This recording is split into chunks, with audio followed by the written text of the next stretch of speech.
Story एक लिख रहा है, एक मोटा हाथी मतलब आप। इतनी शक्ति हमें दे न दाता, मेरा मन का विश्वास कमजोर होना। हाँ, पहले मुझे लगता था कि ये जो स्कूल में हम प्रेयर करवाते हैं, हमारे स्कूल में ये वाली प्रेयर हुआ करती थी सुबह सुबह, मुझे लगता है बच्चों के लिए है। बट टीचर बनने के बाद में पता चला कि भाई ये तो प्रेयर टीचर्स के लिए है ना।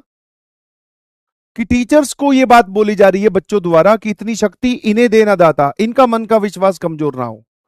कि भाई कैंपस में इतने सारे ये चुनमुन घूम रहे हैं इनको डील करना बड़ा मुश्किल है। वाह, आ जाओ। तुम्हें पता है वो आने वाली है, क्या होता है उसका नाम यार। हाँ।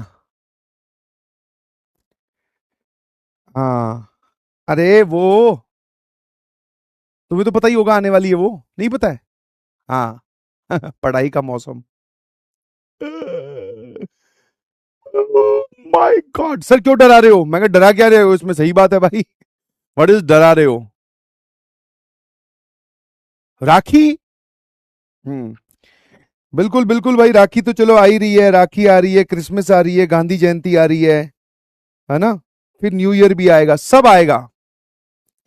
मड़ब की साल हर एक के साथ मीठा मीठा थोड़ा डर भी आएगा। बिल्कुल घबराने की जरूरत नहीं है, जो भी छुट्टियां आपको मिले प्रॉपरली यूटिलाइज करते हुए आगे बढ़ते रहिएगा प्लीज।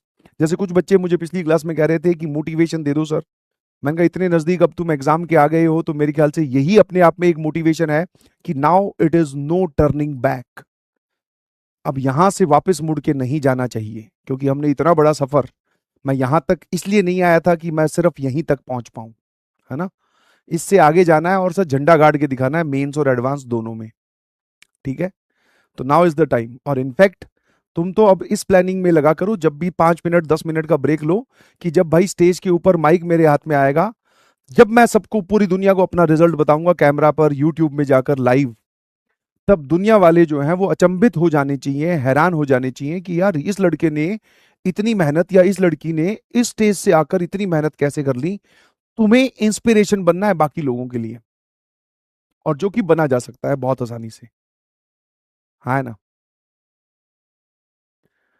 तो मन में बस ये सोचो कि जब मैं अपनी स्टोरी या अपनी कहानी या अपना रिजल्ट बता रहा हूँगा कि मैं 10th में कैसा था, मैं 11th में कैसा था, 11th में मेरा बैकलॉग था, 12th में फिर आधी 12th मेरी थोड़ी खराब निकली, जिनकी खराब निकली है, जिनकी अच्छी निकली है बहुत अच्छी बात है। बट उसके बाद में फिर मैंने कम बैक का सोचा, जब मैंने कम बैक का सोचा तो उसके बाद में there is no going back from this point. अबे मामी 2.0, तुम क्या मरवाओगे क्या भाई, घर से क्लास ले रहा हूँ। सुन के तो अच्छा लग रहा है ना। हाँ, अब इसकी क्लिप कटेगी और क्लिप पहुंच जाएगी एक एक आधे घंटे में। पहले एक आधा दिन लिया करता था, मैं क्लास से बाहर निकलूंगा उससे पहले ही उसके मोबाइल में वो क्लिप चल रही होगी। ये सब गंदी बातें कोई नहीं बोलेगा। हाँ, मैं तुम्हें मोटिवेट कर रहा हूं, तुम मुझे पूरा डीमोटिवेट करने वाला पूरा काम ढूंढ लो भाई। हाँ, फा। तो इसलिए अभी आपका सीजन जो है वो बहुत एकदम पीक पढ़ाई वाला चल रहा है ना। पी पी पी पीक पढ़ाई वाला सीजन चल रहा है, तो बिल्कुल एकदम जो भी छुट्टी आपको मिले उसमें प्रॉपरली उसको प्लान करके, जो भी आपका कुछ काम रह गया है, पीछे वाला कुछ रह गया है, उसको कंप्लीट करें और आगे आने वाली चीजों के लिए तैयार रहें। छुट्टी मिले, मान लो कुछ भी करने का मन ना हो, तो कम से कम ये जो तुम्हारे स्कूल के एक्स्ट्रा काम होते हैं, प्रैक्टिकल फाइल कंप्लीट करना है, कुछ चीजें वो रिटर्न वर्क का देते हैं, वो निपटा दो यार। कुछ कुछ टाइम उनको, उन चीजों को भी, वो चीजें भी आपकी वो कुछ ना कुछ टाइम लेकर जाएंगी, तो उसको भी कंप्लीट करो। समझ में आया कि नहीं समझ में आया? ठीक है, बिल्कुल सही। तो जो आग लगी है सीने में उसे एक दिशा दीजिए, और क्या कर सकते हैं जमाने को ये दिखा दीजिए। Now is the time. बहुत बढ़िया, शाबाश।